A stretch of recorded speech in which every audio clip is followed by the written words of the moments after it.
বলেছেন, ওয়ালান তারদা আনকাল ইয়াহুদ ওয়ালান নাসারা হাত্তা তাত্তাবিআ মিল্লাতাহুম। ইহুদ নাসারা এরা আপনাদের উপর সন্তুষ্ট হবে না যতক্ষণ আপনারা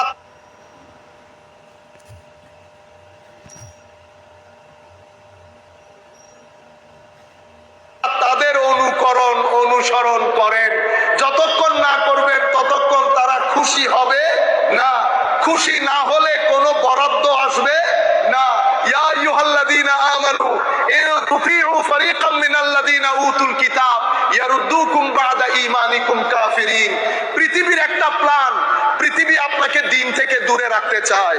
যখন পৃথিবী দিন থেকে দূরে রাখতে না পারে, গটলেস করতে না পারে, তখন পৃথিবী চায় আপনাকে আপনার মতো করে প্ল্যান করে ষড়যন্ত্র করতে। তখন পৃথিবী বলে নবীকে অস্বীকার করতে হবে না, তবে নবীকে টেনে নিজের কাতারে নামিয়ে আনো। আমার মতো বলো, অক্ষর জ্ঞানহীন বলো, কিচ্ছু জানে না বলো, খদিজাতুল। আসসালামু আলাইকুম রহমতুল্লাহ।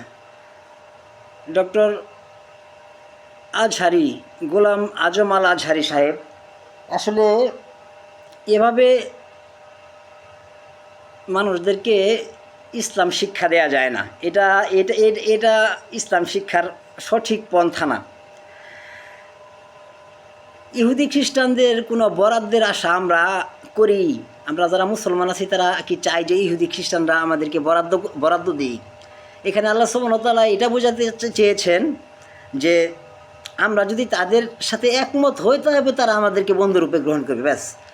আর পরবর্তীতে আপনি যেটা বললেন যে পৃথিবীর একটা প্ল্যান, পৃথিবী আমাদেরকে দিন থেকে দূরে রাখতে চায়। আসলে পৃথিবী আমাদেরকে দিন থেকে দূরে রাখতে চায় নাকি শয়তান আমাদেরকে দিন থেকে দূরে রাখতে চায়? আল্লাহ সুবহানাহু ওয়া তাআলা যখন আব্বাজান এবং আম্মাজান উভয়কে বললেন যে তোমরা উভয়ই এখান থেকে নেমে যাও, দুনিয়াতে আমার পক্ষ থেকে পথ নির্দেশ আসবে, যে আমার পথ নির্দেশের অনুসরণ করবে তার কোনো ভয় নেই, তার কোনো দুঃখ নাই। এর পরবর্তীতে আল্লাহ সুবহানাহু ওয়া তাআলা তার প্রতিশ্রুতি অনুযায়ী সেই আদম হতে শেষ পর্যন্ত আল্লাহ সুবহানাহু ওয়া তাআলা পথ নির্দেশ প্রেরণ করে আসছেন। আর সত্য দিন উপস্থাপন করা, সত্য দিন পৌঁছে দেয়া আল্লাহর দায়িত্ব। আচ্ছা, তো এই বিষয়গুলা আপনি যে বিষয়গুলা বলতেছেন এটি মেজর বা ডেঞ্জারাস কোনো বিষয় নেই। ক্লাস 5-এর যারা স্টুডেন্ট আছে এরাও এই ব্যাপারটা সহজভাবে বুঝবে। আচ্ছা, এখন এই যে আপনি একটা লাস্টে একটা কথা বললেন, এটা বলেন এই যে নবী সাল্লাল্লাহু আলাইহি সাল্লাম কিছু জানে না, এই কথা কে বলে? এই কথা কি কোনো মুসলিম বলে? কোনো মুসলমান এই কথা বলে যে নবী সাল্লাল্লাহু আলাইহি সাল্লাম কিছু জানে না? তাহলে বিধর্মীরা কি বলল, নাস্তিকরা কি বলল, এই ধরনের তথ্যগুলো সংগ্রহ করে নিয়ে এসে আপনি দিনী জলসা, যেখানে ওয়ারিসুতুল আম্বিয়া, যারা নবীদের ওয়ারিস, যারা নবীদের অবর্তমানে নবীদের দায়িত্ব পালন করে, সেই একটা অবস্থানে আপনি এগুলো উপস্থাপন করছেন। আচ্ছা, ধরুন আপনার শত্রুর শত্রু আপনার কি হয়? ধরুন আমার একজন শত্রু আছে, আমার শত্রুটারও একজন শত্রু আছে, তাহলে অবশ্যই সে আমার বন্ধু হয়, তাই তো? আল্লাহ সুবহানাহু ওয়া তাআলা পবিত্র কোরআনে বলেছেন যে ইবলিস আমারও শত্রু, তোমাদেরও শত্রু, অথবা তোমাদেরও শত্রু আমারও শত্রু, শয়তান। আচ্ছা, তাহলে এই দৃষ্টিকোণ থেকে স্বভাবগতভাবেই বোঝা যাচ্ছে যে আল্লাহ সুবহানাহু ওয়া তাআলা আমাদের বন্ধু, কেননা আমাদের শত্রু আল্লাহ সুবহানাহু ওয়া তাআলা। তাহলে আল্লাহ সুবহানাহু ওয়া তাআলা আমাদের বন্ধু। এখন এই বন্ধু শব্দটাকে আপনি আরবি করেন, বন্ধু শব্দটাকে আপনি আরবি করেন। এখন আপনারা ওই যে সূরা বাকারার 286-তে আংতা মাওলানা, ওখানে অনুবাদ হয়েছে অভিভাবক।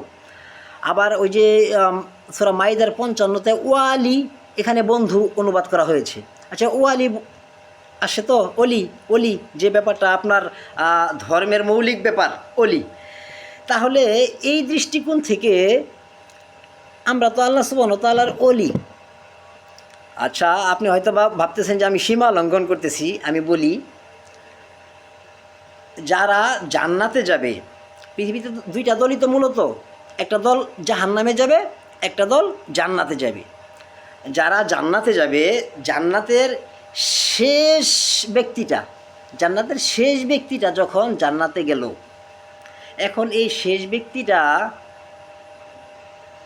কি আল্লাহর অলি নয়? তিনি কি আল্লাহর বন্ধু নয়? আল্লাহর বন্ধু নয়? আল্লাহ যদি কাউকে বন্ধু রূপে গ্রহণ না করেন তবে তাকে তো তিনি ক্ষমাই করবেন না, তার স্থান থাকবে জাহান্নাম। আচ্ছা, এটা গেল একটা দিক। আরেকটা দিক হচ্ছে যে আল্লাহর ওয়ালি, যেমন সূরা ওয়াকিয়াতে আল্লাহ সুবহানাহু ওয়া তাআলা বর্ণনা করেছেন যে সেদিন মানুষ তিন দলে বিভক্ত হবে। একদল ডানপন্থী, একদল বামপন্থী, আরেক দল অগ্রবর্তী, আর অগ্রবর্তী গণিত অগ্রবর্তী। আচ্ছা, এখানে বোঝা যাচ্ছে যে আল্লাহ সুবহানাহু ওয়া তাআলা কাউকে বেশি মার্ক পাবেন, যারা খুব বেশি ইবাদত করবেন, আল্লাহ ভীরু তাকওয়াশীল থাকবেন, তারা অগ্রবর্তী। এই কাতারে আমরা নবী রাসূলদেরকে ফেললাম, কিংবা আল্লাহর সন্তুষ্টি অর্জনে যারা ঊর্ধ্বস্থান মানে ঊর্ধ্বে ছিলেন তাদেরকে। আচ্ছা, যারা ডানপন্থী তাদের কি বলবেন? যে তারা জান্নাতে যাওয়ার যোগ্য না, এরকম? তারাও জান্নাতে যাবে এবং তারাও জান্নাতে সম্মানের সহিতই যাবে। আল্লাহ তাদেরকে সম্মানের সহিতই সেখানে পুরস্কৃত করিবেন।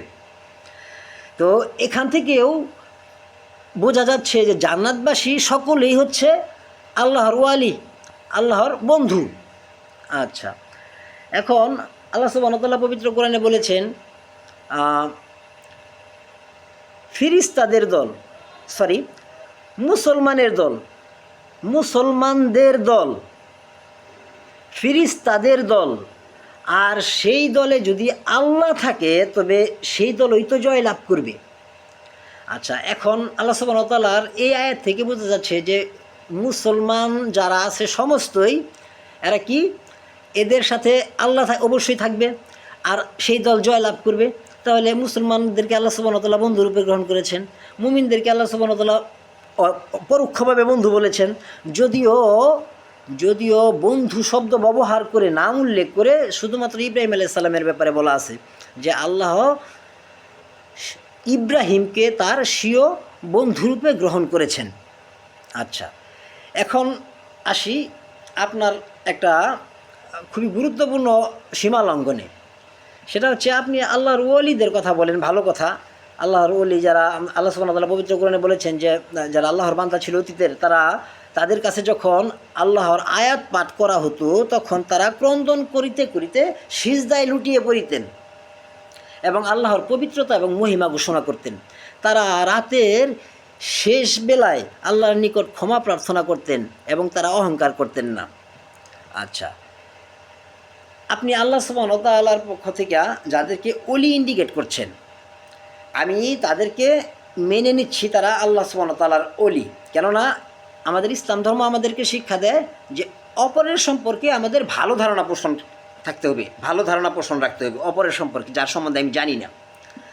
আচ্ছা, এখন যার সম্পর্কে আমি জানি না তার সম্পর্কে দিনের ক্ষেত্রে কথা বলাটা বেশি শক্তপোক্ত দলিল ভিত্তিক ওয়ারিসুল আম্বিয়াদের মতো, নাকি যার ব্যাপারে আমরা জানি আল্লাহ সুবহানাহু ওয়া তাআলা সনদসহ বলেছেন তাদের ব্যাপারে বলাটা দিনের ক্ষেত্রে গুরুত্বপূর্ণ বেশি? কোনটা? আপনার দৃষ্টিকোণ থেকে কোনটা? আপনি যত আমাদের বর্তমান বাংলাদেশে যারা উলিয়ারা যারা আছেন, শাহজালাল সাহেব, শাহপরাণ সাহেব, বাবা মহিউদ্দিন, আসলে আমি সবার নাম অতটা ভালো করে জানি না, তবে আমি যতদূর জানি তারা ছিলেন আল্লাহর ইবাদতকারী বান্দা। আচ্ছা, তো তাদের গল্প বা তাদের জীবন কথন, তাদের জীবনের থেকে যে শিক্ষা, এই সংক্রান্ত গ্রন্থ বা বইয়ের আপনাদের কাছে কোনো অভাব নেই, কিন্তু আমি বুঝতে পারলাম না যে এটা কে নাজিল করেছে। এই বইগুলো কে নাজিল করেছে? যখন আমরা নবী সাল্লাল্লাহু আলাইহি সাল্লামের নামে কথা বলা হয়েছে, হাদিসগুলোকেই যখন আমরা পাই কোরআন সাংঘর্ষিক, তখন আমরা সেই হাদিসগুলোকেও বাদ দিই। আর সেখানে হাদিস গ্রন্থ তো দূরের কথা, একজন মানুষ তার যতটুকু জানা আছে সে ততটুকু লিখলো। আচ্ছা, সে যে লিখলো তার লিখার মধ্যে কোনটুকু, যেমন কোরআনের একটা নাম হচ্ছে ফুরকান, সত্য এবং মিথ্যার মধ্যে পার্থক্যকারী, তো কোনটুকু লেখা জায়েজ কোনটুকু লেখা জায়েজ না, এতটুকু বোঝার অভিজ্ঞতা যদি আপনাদের না থাকে, বা কোনটা ঠিক হয়নি লেখা, হ্যাঁ, কোনো অলির ব্যাপারে কোনটা বলা ঠিক হয়নি কোনটা ঠিক হয়েছে, এতটুকু পার্থক্য যদি আপনারা করতে না পারেন ফুরকান দ্বারা, তবে তো আপনাদের ধর্মের কথা বলার কোনো প্রয়োজন নাই, ধর্মের কথা বলার কোনো প্রয়োজন নেই। আপনি বলছেন যে হ্যাঁ, আপনার একটা লেকচারে যে বাবা মহিউদ্দিন, তিনি, তার একটা স্বভাব ছিল, তিনি যখনই কেউ কোনো বিপদে পড়তো তখন বাবা মহিউদ্দিনকে ডাকলে তিনি তাকে সাহায্য করতেন। আচ্ছা বাবা, এটি কীরকম কথা? একজন মানুষ আমার পাশে নাই আর আমি বিপদে পড়েছি, তখন আমি একজন মানুষ মানে একজন সৃষ্টিকে ডাকবো যে আমাকে সাহায্য করুন, আর সেই সৃষ্টি আমাকে সাহায্য করবে। আর এই কথাটাকে আপনি ধর্মের সাথে লাগিয়ে দিচ্ছেন এবং তাদেরকে বিদাতি না হওয়ার দলিল দিচ্ছেন। আচ্ছা, ওই অলির ঘটনা বা বর্ণনা আল্লাহ সুবহানাহু ওয়া তাআলার ইবাদতের অংশ কতটুকু? এবার আমি আপনাকে বলি, শর্ট করে বলি, আল্লাহ সুবহানাহু ওয়া তাআলা পবিত্র কোরআনে অলিদের সম্পর্কে বলেন নাই? যদিও আমরা যারা জান্নাতবাসী হব তারা সকলেই অলি, আল্লাহর বন্ধু। এখন আল্লাহ সুবহানাহু ওয়া তাআলা বিশেষভাবে কি কিছু বান্দাদের কথা বলেন নাই যাদের ব্যাপারে সনদ আছে? আল্লাহ সুবহানাহু ওয়া তাআলা যাদের ব্যাপারে সনদ নাজিল করেছেন, আপনি দেখুন, আপনি পাবেন সূরা মুমিনে পাবেন যে ফিরাউদের পরিষদ বর্গের মধ্যে একজন ইমানদার বান্দা ছিল, তার লম্বা বক্তব্য আল কোরআনে আছে, আর তার এত মানে জ্ঞানগর্বপূর্ণ বক্তব্য তার, যেটা আল্লাহ সুবহানাহু ওয়া তাআলা পছন্দ করে ওহী আকারে আমাদের কাছে নাজিল করেছেন, যেটা খুবই অবাক করার মতো। আচ্ছা, তারপর সূরা ইয়াসিনে পাবেন যখন একটা জাতির কাছে 2 জন রসুল প্রেরণ করা হলো, তারপর তাদেরকে তৃতীয় একজন দ্বারা শক্তিশালী করা হলো, তারপর শহরের এক প্রান্ত থেকে এক লোক দৌড়িয়ে আসলো এবং বলল যে হে আমার কৌমের ভাইয়েরা, তোমরা রসুলদের কথা মেনে নাও, তোমরা তাদের কথা মেনে নাও যারা তাদের কথার বিনিময়ে কোনো প্রতিদান চায় না। তারপর আরও অনেক কিছু বলা হলো, তারপর তাকে হত্যা করা হলো। আল্লাহ সুবহানাহু ওয়া তাআলা বললেন যে তুমি জান্নাতে প্রবেশ করো, তুমি জান্নাতে প্রবেশ করো। আর সে লোকটি আফসোস করে বলতে থাকলেন যে ইস, আমার জাতির লোকেরা যদি জানতো যে কী কারণে আল্লাহ আমাকে ক্ষমা করে দিয়েছেন। আচ্ছা, আপনি জাদুকরদের কথা ভাবেন না?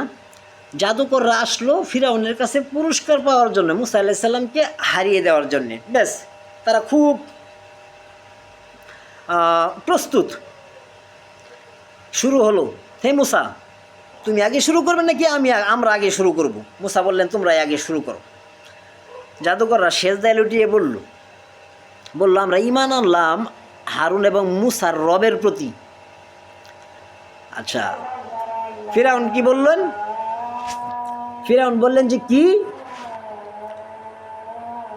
ও, বুঝতে পেরেছি, মুসা হচ্ছে তোমাদের প্রধান, তোমরা তার চেলাপেলা। আচ্ছা, তোমাদের হাত এবং পা বিপরীত দিক থেকে কেটে ফেলা হবে এবং তোমাদেরকে খেজুর গাছে শুলবিদ্ধ করা হবে, দেখবে কার শাস্তি কঠোর এবং স্থায়ী।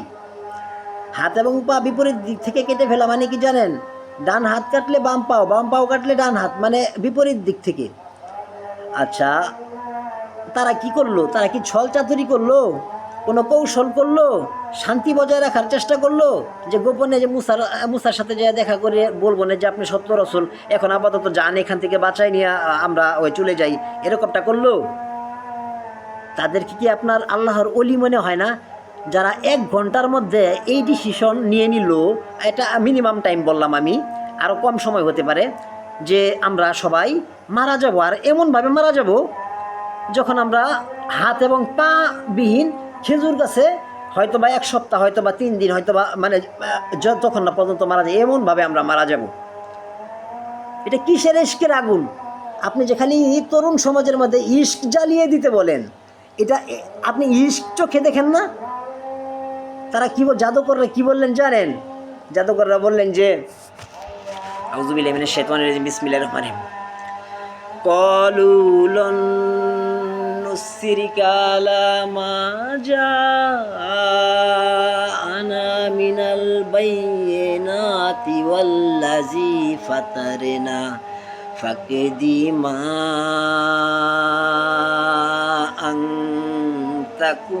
আনতাকুদ ইন্নামা তাকুদি হাজিহিল হায়াতাদ দুনিয়া ইন্না আমান্না বিরব্বিনা লিয়াগফির লানা খাতায়ানা ওয়া মা আখরাহতানা আলাইহি মিনাসসি ওয়াল্লাহু খায়রু ওয়া আবকা ইন্নাহু মাইয়াতিহি রাব্বাহু মুজরিমান ফাইন্না লাহু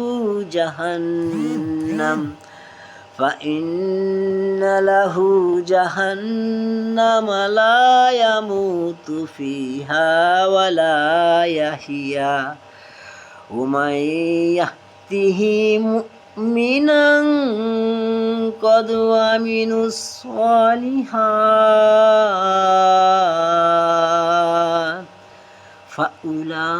فأولئك لهم الدرجات الأولى جنات عدن تجري من تحتها الأنهار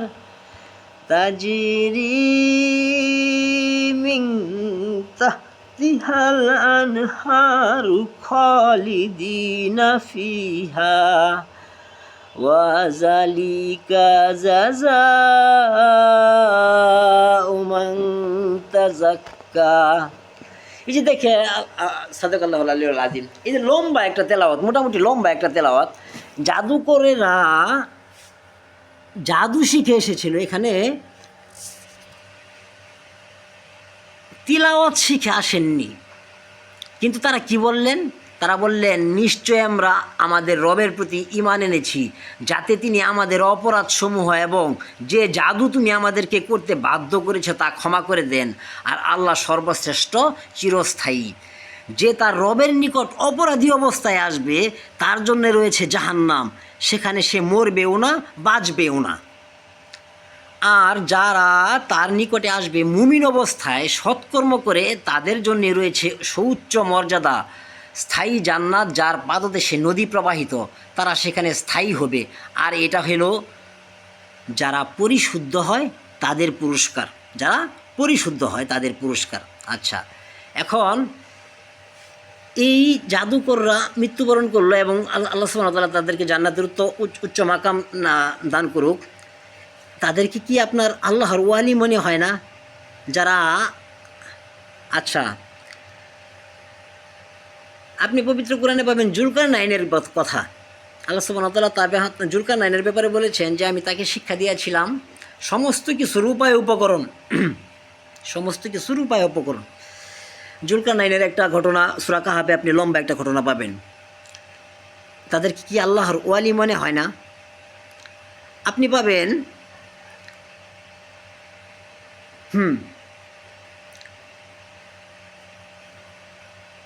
আল্লাহর এক বান্দা, আমার এক বান্দা মুসা, তুমি আমার বান্দার সাথে, মুসা বললেন যে আমি ততক্ষণ পর্যন্ত থামবো না যতক্ষণ না পর্যন্ত আমি তাহার সাথে সাক্ষাৎ করি। তার নামটা উল্লেখ করা নেই। তাহারা কি আল্লাহর ওলি না? আল্লাহ সুবহানাহু ওয়া তাআলা পবিত্র কোরআনে বলেছেন দুইজন বাগানওয়ালার কথা, দুইজন বাগানওয়ালার কথা। যদিও তারা পরহেজগার ব্যক্তি ছিলেন, ঘটনাক্রমে তাদের একটা বাগানটা আল্লাহ সুবহানাহু ওয়া তাআলা ধ্বংস করে দিয়েছিলেন। যাই হোক, তাদের জীবন আপনাদের কাছে মানে আল্লাহর অলি মনে হয় না, তারা তো সনদপ্রাপ্ত, তারা তো আল্লাহর কর্তৃক সনদপ্রাপ্ত। যেমন আল্লাহ সুবহানাহু ওয়া তাআলা পবিত্র কোরআনে উদাহরণ দিয়ে বলেছেন যে জান্নাতীদের উদাহরণ হলো ফিরাউনের স্ত্রী এবং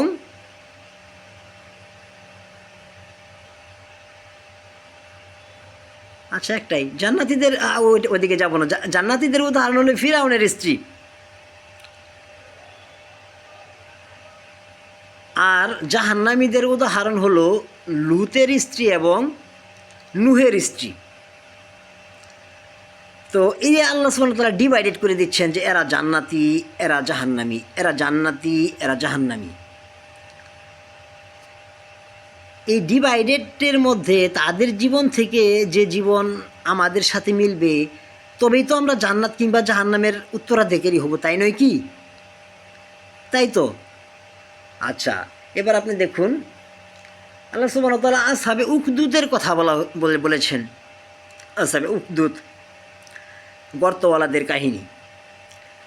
আমি লম্বা করে বলি না, কারণ আপনারা এই কিতাবকে সেইভাবে চিনেন যেভাবে আপনারা আপনাদের সন্তানদেরকে চিনেন। আপনার সাথে আমার অন্য বিষয়ের কথা পরে হবে। এখন কথা হচ্ছে যে আসহাবে কাহাবের কথা বলা হয়েছে।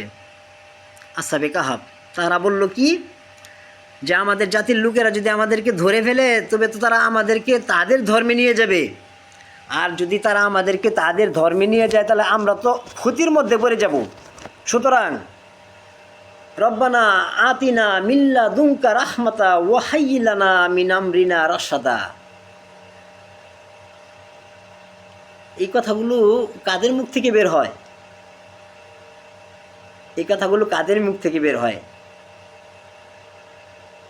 আচ্ছা, এরপর আল্লাহ সুবহানাহু ওয়া তাআলা পবিত্র কোরআনে অন্যান্য আরও একাধিক ব্যক্তির উদাহরণ দিয়েছেন, কিছু জান্নাতি কিছু জাহান্নামী। যেমন আল্লাহ সুবহানাহু ওয়া তাআলা সামিরীর উদাহরণ দিয়েছেন। সামিরীর ব্যাপারে আপনার জানা আছে যে তার তার তার ঘটনাটা কী ছিল। আচ্ছা, এখন আমাদের ঈসা আলাইহিস সালামের মুজেজার মধ্যে যে মৃতকে জীবিত করার যে মুজেজাটা ছিল, এই মুজেজা যখন ঈসা আলাইহিস সালাম প্রয়োগ করতেন আল্লাহর ইচ্ছায়, তখন তিনি বলতেন যে তুমি আল্লাহর ইচ্ছাতে দাঁড়িয়ে যাও, মানে আল্লাহ যেন তোমাকে জীবন্ত করে। এই দোয়া এখন কোনো অলি কিংবা কোনো আউলিয়া, হ্যাঁ, যেমন ওই দেখেন এখানে ওই জাদুকরদের ব্যাপারে বলা, জাদুকররা কি বলল, যেন আমরা আল্লাহর প্রতি ঈমান এনেছি, যেন তিনি আমাদেরকে ক্ষমা করে দেন যে জাদু তুমি আমাদেরকে করতে বাধ্য করেছ। তারা আছে তাদের নিজের পাপের চিন্তায়। ঈসা আলাইহিস সালাম বলতেন যে তোমরা আল্লাহর ইচ্ছাতে জীবিত হও। আর আপনি সনদহীন আউলিয়াদের ব্যাপারে যে বিষয়গুলো আছে, সনদহীন আউলিয়া, যেমন আপনাদের বিভিন্ন গ্রন্থে একটা কথা আপনারা আবার আপনারা কিন্তু প্রতিদান গ্রহণ করেন, আপনারা কিন্তু খুবই উচ্চ, সবচেয়ে বেশি প্রতিদানটা আপনারা গ্রহণ করেন। নবী এবং রাসূলুল্লাহ যখন দিন প্রচার করতো তখন তারা বলতো যে আমরা আমাদের এই কথার বিনিময়ে কোনো প্রতিদান চাই না, এমনকি ধন্যবাদও না। আমাদের প্রতিদান তো আমাদের পালনকর্তার নিকট পরকালে।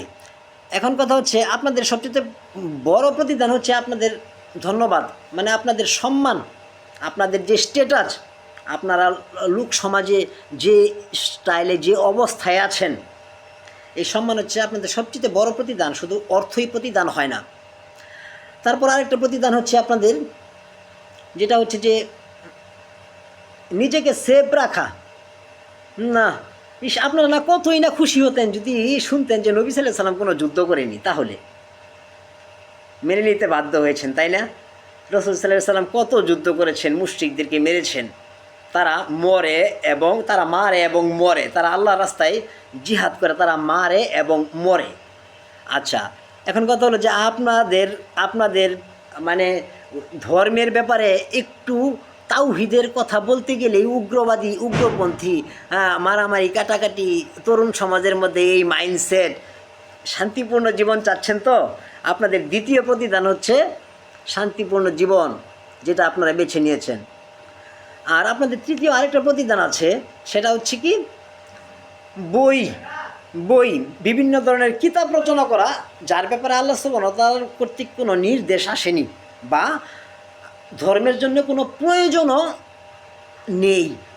ধর্মের জন্য যদি কোনো কিতাব রচনা করার প্রয়োজন হতো, রাসূল সাল্লাল্লাহু আলাইহি সাল্লাম এই কিতাবের পরে হাদিসের ব্যাপারে অনেক গুরুত্ব দিতেন। হাদিসগুলো তো আপনারা তো ইতিহাস জানেনই। তাহলে আপনারা এই সনদহীন অলিদের ব্যাপারে বলেন যে তিনি পানির উপর দিয়ে হেঁটে চলে যেত, তিনি মায়ের পেট থেকে 18 পারা কোরআন মুখস্থ করে বেরিয়ে এসেছেন, ম্যানহোলের ব্রিজ থেকে একজন ঘুম চোখে পড়ে যাচ্ছিল, তার হঠাৎ করে বাবা মহিউদ্দিনের কথা মনে পড়ল, সে বলল, বাবা মহিউদ্দিন হেল্প মি।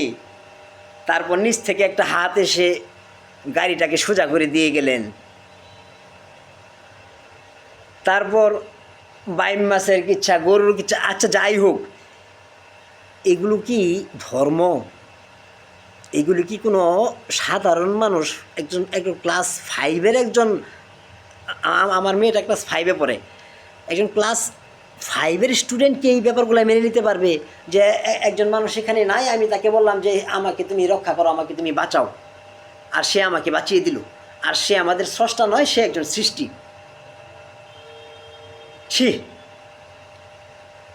সে আপনাদের কথায় কতই না লজ্জা লাগে। আপনারা ভাবছেন রাসূল সাল্লাল্লাহু আলাইহি সাল্লামের ব্যাপারে অতিরিক্ত এই চাটুকারিতা আপনাদেরকে সুফল বয়ে আনবে?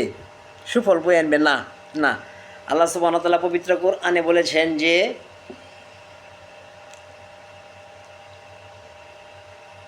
তাদের ধন সম্পদ এবং সন্তান সন্ততি বেড়ে যাচ্ছে, এজন্য কি আপনি ভেবেছেন তাদেরকে আমি দ্রুত কল্যাণের দিকে ধাবিত করছি? না, বস্তুত তাদের জন্য রয়েছে নির্দিষ্ট একটা সময়। ধর্মের পথে বাধা হয়েন না, শিরিক থেকে বেরিয়ে আসেন, শিরিক থেকে বেরিয়ে আসেন, ধর্মের পথে বাধা হয়েন না। তরুণ প্রজন্মকে কিতাব পাঠ করে শোনান, হিকমত শিক্ষা দেন, যেটা রাসূল সাল্লাল্লাহু আলাইহি সাল্লাম করতেন। আল্লাহ সুবহানাহু ওয়া তাআলা পবিত্র কোরআনে বলেছেন যে হে রাসূল, আমি আপনার উপর যা নাজিল করেছি আপনি তা প্রচার করুন, আপনি তা প্রচার করুন। আর আপনি যদি তা প্রচার না করেন তবে আপনি আল্লাহর পয়গাম প্রচার করলেন না, আল্লাহ আপনাকে মানুষের অনিষ্ট থেকে রক্ষা করবে। অন্যথায় আল্লাহ সুবহানাহু ওয়া তাআলা বলেছেন যে তিনি তো তোমাদের উপর দয়া করেছেন, তোমাদের মধ্য থেকে একজন ভাইকে নবী করে প্রেরণ করেছেন, যে তোমাদেরকে কিতাব পাঠ করে শোনায় এবং হিকমত শিক্ষা দেয়, তোমাদেরকে পরিশুদ্ধ করে, যা তোমরা পূর্বে জানতে না। এটাগুলো হচ্ছে রাসূল সাল্লাল্লাহু আলাইহি সাল্লামের আদর্শ সুন্নাহ। এটা রাসূল সাল্লাল্লাহু আলাইহি সাল্লামের এবং আল্লাহ সুবহানাহু ওয়া তাআলার ইবাদত শিখার মডেল। আস্তাগফিরুল্লাহ। হায় হায়। নেক্সট সাক্ষাৎ হচ্ছে ইনশাআল্লাহ। আসসালামু আলাইকুম ওয়া রাহমাতুল্লাহি ওয়া বারাকাতুহু। আস্তাগফিরুল্লাহ। আল্লাহু আকবার, আল্লাহু আকবার।